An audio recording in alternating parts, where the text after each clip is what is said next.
அலைக்கும். அம்மான்னா எல்லாருக்குமே ரொம்ப பிடிக்கும். இந்த ஐடியா சொல்லி கொடுத்ததே எங்கள் அம்மா தான் சொல்லி கொடுத்தாங்க. பாருங்கள், இனி நம்ம ஸ்டவ்வெல்லாம் தூக்கி போட வேண்டாம். அடுப்பு பத்தலைன்னா இதே மாதிரி ட்ரை பண்ணி பாருங்கள். ட்ரை பண்ணி பார்த்துட்டு எனக்கு நீங்கள் வந்து கமெண்ட் பண்ணால் போதும் ஃப்ரெண்ட்ஸ். மறக்காமல் ஃபுட்டி வித் பினு சேனலை சப்ஸ்கிரைப் பண்ணி லைக் பண்ணி கமெண்ட் பண்ணுங்கள் ஃப்ரெண்ட்ஸ். என்னோடய ஸ்டவ் வந்து இப்போ நம்ம க்ளீன் பண்ணிடலாம். காட்டுறதுக்கு தான் நான் இப்படி போட்டிருக்கேன். திடீர்னு வந்து பெரிய அடுப்பு எரியாமாயிடுச்சு. என்ன பண்ணலான்னு யோசிச்சுட்டே இருந்தேன். சின்ன அடுப்பு வந்து நல்லா எரியுது, பெரிய அடுப்பு வந்து எரியலை. அப்போ அம்மாட்ட கேட்டேன், அம்மா திடீர்னு வந்து அடுப்பு எரியவே இல்லை, என்ன பண்ணலான்னு கேட்டேன். உங்கள்கிட்ட வந்து இப்போ வந்து அந்த ஐடியாவை வந்து ஷேர் பண்ணலான்னு நினைக்கிறேன். நீங்களும் வந்து சில வீட்டிலெல்லாம் வந்து ஒரு அடுப்பு எரியும், ஒரு அடுப்பு எரியாமல் இருக்கும். நீங்களும் வந்து ட்ரை பண்ணி பாருங்கள். க்ளீன் பண்ண போகிறோம். அதுக்கு வந்து நம்ம வந்து 1 ஸ்பூன் வந்து சமையல் சோடா எடுத்துக்கிடுங்க.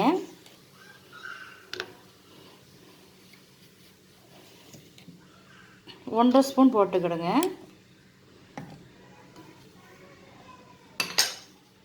நம்ம வந்து சர்ஃப் எக்ஸல் துணி கழுவக்கூடிய பொடி, அது வந்து ஒரு அரை ஸ்பூன் போட்டுக்கிடுங்க.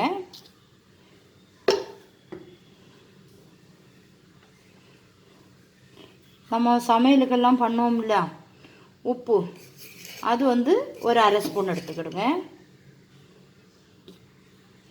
இது நம்ம எதுக்கு சேர்க்குறோன்னா, நம்ம வந்து ஸ்டவ் வந்து நல்லா வெளுத்து வந்துடும், அதுக்கு தான் நம்ம இது சேர்க்குறோம். வினிகர் ஒரு 1/4 டீஸ்பூன் வந்து விட்டுக்கிடுங்க. இது வந்து ஸ்டவ் வந்து நம்ம க்ளீன் பண்ணதுக்கு தான். விட்டோன்னே நல்ல நுரை வரும். அதில் ஒரு சின்ன டம்ளர் தான் தண்ணி எடுத்து வச்சுருக்கேன், அதை சேர்த்துக்கிடுங்க. சேர்த்துட்டு நல்லா மிக்ஸ் பண்ணி விட்டுக்கிடுங்க.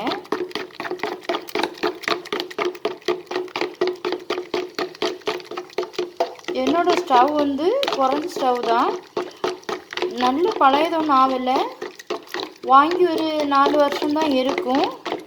ஆனால் எப்பவும் க்ளீன் பண்ண தான் செய்வேன். திடீர்னு அடுப்பு வந்து எரியலை. நம்ம நல்லா மிக்ஸ் பண்ணி விட்டாச்சு. இதை எடுத்து ஒரு ஓரமாக வச்சுக்கிடலாம். இதில் இருக்குதெல்லாம் நம்ம வந்து இதெல்லாம் கலக்கி எடுத்துடலாம். ஸ்டாண்டெல்லாம் எடுத்து நம்ம கழுவிடலாம். நம்ம வந்து இதை வச்சு தானே நல்லா கழுவி விட்டுடலாம்.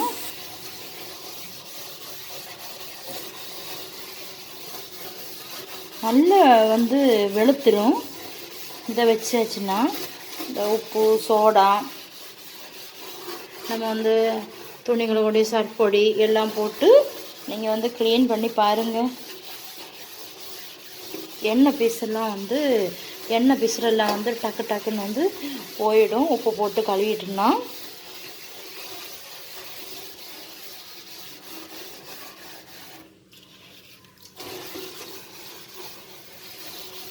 அடிக்கடி வந்து ஸ்டவ் க்ளீன் பண்ணணும், இல்லைன்னா வந்து நமக்கு ஸ்டவ் இதெல்லாம் வந்து துரு பிடிச்சிரும். அதனால் நம்ம மார்பிள் ஸ்டவ்னா வந்து இது வச்சு இந்த கம்பி வச்சு தேய்க்காதீங்க, ஸ்க்ராட்ச் விழும். ஸ்பாஞ்சு இதே மாதிரி ஸ்பாஞ்ச் இருக்கும், அது மாதிரி வச்சு நீங்கள் க்ளீன் பண்ணுங்க. நம்ம வந்து இந்த ஸ்டவ் வந்து நல்லா எப்போவுமே க்ளீன் பண்ணி விட்டால் தான் இந்த மாதிரி இடுக்குலெல்லாம் வந்து நமக்கு வந்து கைப்பிடியிலலாம் வந்து நம்ம ப்ரஷ் எடுத்து கொஞ்சம் முக்கி இதே மாதிரி முக்கி நல்லா க்ளீன் பண்ணி விட்டால் எப்போவுமே நம்ம க்ளீனாக இருக்கும். கொஞ்சம் ஊறி ஒரு 10 நிமிஷம் கழிஞ்சு நம்ம இதை க்ளீன் பண்ண போகிறோம். அதில் எல்லாம் வந்து நம்ம வந்து போட்டு வச்சிடலாம். நல்லா பளிச்சுன்னு ஆகிடும்.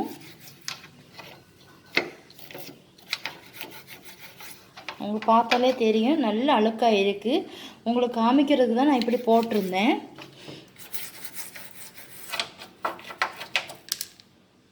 ஸ்டவ்வெல்லாம் வந்து நம்ம நல்லா க்ளீன் பண்ணிட்டோம். நீங்கள் பாருங்கள் ஃப்ரெண்ட்ஸ், பர்னரில் உள்ள அழுக்கெல்லாம் வந்து நல்லா க்ளீன் ஆகிடுச்சு பாருங்கள். இப்போ நம்ம வந்து ஸ்டவ் பற்றி பார்க்கலாம். ஒரு அடுப்பு நல்லா எரியும், ஒரு அடுப்பு கம்மியாக தான் எரியும். உங்கள்கிட்ட செக் பண்ணுறதுக்கு தான். ஒரு அடுப்பு கம்மியாக தான் எரியும், ஒரு அடுப்பு நல்லா எரியும். நம்ம வந்து பற்றி நான் காமித்தேன். இனி வந்து நம்ம வந்து குத்தியெல்லாம் வந்து எடுத்து வச்சுட்டு எல்லாம் ரெகுலேட்டர்லாம் வந்து அதில் வச்சுட்டு தான் வந்து எல்லாம் கலட்டி வச்சுட்டு தான் வந்து நம்ம வந்து ஐடியாவே பண்ணலாம். எடுத்துக்கிடுங்க. அந்த டம்ளரில் ஒரு 1/4 கப் அளவு வினிகர் விட்டுக்கிடுங்க. அந்த வினிகரை எப்போவுமே கேஸ் ஸ்டவ் எல்லாம் குத்தியெல்லாம் வந்து ஆஃப் பண்ணி வச்சுட்டு தான் நம்ம வந்து வினிகர் விடணும். இதில் இந்த பர்னர் மேலே ஓரமாக விட்டுக்கிடுங்க. இந்த மாதிரி விட்டுக்கிடுங்க. நம்ம 1/2 மணி நேரம் கழித்து நம்ம வந்து கேஸ் ஸ்டவ் வந்து பற்றி பார்க்கலாம் எப்படி இருக்குன்னு. இந்த ஒரு பர்னர்லேயும் தான் விட்டேன். அந்த பர்னர் தான் நமக்கு எரியாமல் இருந்துருச்சு. இந்த பர்னரு நல்லா தான் இருக்குது. இந்த பர்னரில் தான் நான் இப்போ வீத்துனது வினிகர் விட்டது. எரிஞ்சிடுச்சு பாருங்கள். 2 ஸ்டவ்வும் ஒரே லெவலில் 2 அடுப்பும் எரியுது பாருங்கள். நீங்களும் இதே மாதிரி ட்ரை பண்ணி பாருங்கள். எல்லோரும் வீட்லேயும் சில வீட்டில் இருக்கும், ஒரு அடுப்பு எரி ஒரு அடுப்பு எரியாமல் இருக்கும். நான் அதில் வினிகர் விட்டேன். வினிகர் விட்ட உடனே அது நல்லா க்ளீன் ஆகிடுச்சு. நீங்களும் இதே மாதிரி ட்ரை பண்ணி பாருங்கள். ட்ரை பண்ணி பார்த்துட்டு மறக்காமல் ஃபுட்டி வித் பினு சேனலை சப்ஸ்கிரைப் பண்ணுங்கள் ப்ளீஸ். யாராவது புதுசாக இந்த வீடியோ பார்க்குறதா இருந்தால் நீங்கள் சப்ஸ்கிரைப் பண்ணிவிட்டு பாருங்கப்பா ப்ளீஸ். ஆதரவுடன் உங்கள்கிட்ட அன்புடன் கேட்டுக்கொள்கிறேன்.